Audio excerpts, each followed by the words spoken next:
The Stellenbosch estate already had its Chenin Blanc voted best in the country some years ago. And those same vines are still producing wine. Arguably even better than before. Winemaker Dirk Coetzee introduced us to their star vineyard. This isn't your typical vineyard. Definitely not. It's a very old vineyard. It's 43 years old, and because of this age and because of the circumstances within this block, you've got sandy loam for topsoil, which it's really parched without any water at a very early stage in ripening. It gives much more concentrated fruit to the end that makes exquisite wine.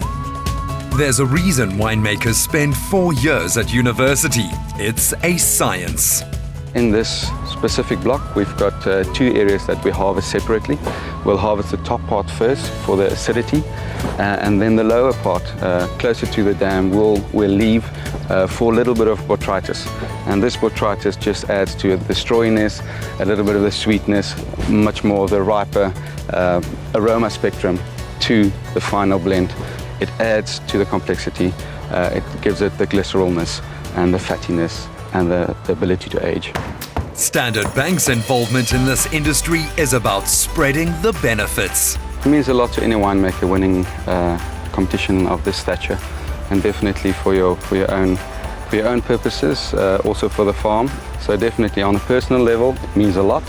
From a business perspective, definitely it adds value and prestige to your product. You know what I love? Is that the prize money is used to give back to the community. That's right. So we actually want to create a base where we can teach our people much more about business, having something really viable, sustainable, and really show them what we do on the farm as managers and as a company. And really it needs to be a form of education. Teaching visitors to understand the depth in wine is also a priority, with special wine tastings and pairings. Ah, wow. This is what I'm talking about. My kind of party, Dirk. It is. I'm going to show you some beautiful wines this afternoon with some nice aromas. We'll start off today by just explaining a little bit that literally what you'll find within biltong, savoriness, chocolate, the same aromas you'll have in your wine, whether it's a white wine or a red wine. I've got some Chenin Blanc to taste, and we'll definitely have it with some of the dried fruits. What are we looking forward to tasting with regards to the Chenin? With the Chenin, you'll definitely have more riper fruit, especially with the single block Chenin that we're going to have. It's a more mature wine, so you're definitely going to have some of the riper dried apricots and pear. I got to give it a go with some of the fruit. I think apricot might be a good suggestion. Now taste your wine. Oh my goodness, where have I been all this time? The apricot really complements the flavor of this wine. It's like you've got this backlog, you taste the aroma there, you taste the aroma in your wine, and all of a sudden everything just makes sense. Does that have anything to do with the placebo effect? It's once you've got this aroma profile stuck in your mind almost, and somebody tells you that you're going to taste something like that, it is actually easier to pick up its sensory smell within your wine. So with red wine, you'll definitely find more savory notes. You'll find cranberries, especially in pinotage. You'll find some chocolate, some olives. So let's have some of the red and taste and compare.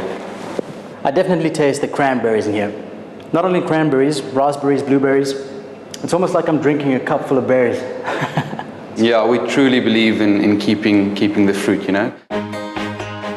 You know what? I also taste dark chocolate in here, so I wonder how this will go down. Just what I thought. Magnifique. Delicious. With something that's been oaked, you'll definitely pick up a much more oaky notes sometimes to the back of it, and that's where the chocolate and the spicy and the savoriness comes from. There's a lot of jargon surrounding wine. Crisp, creamy, fruity. What does it all mean? When we as winemakers or as drinkers talk about something crisp, I'll always think about something like a Sauvignon Blanc. So that's something really, we call it feet in the swimming pool wine. It's wines with a beautiful acidity. If you go crisp, it's really a fast process of getting the wine through fermentation, sulfuring it up, getting it into a bottle, and letting people drink it. If you talk about something creamy, you're talking about aging, you're talking about butternage, something a little bit more glycerol-like, something ripe. you talk about something more full-bodied.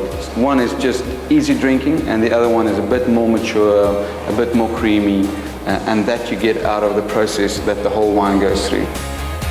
The Lavenaire farm lies with slopes facing in every direction, creating a natural diversity of styles.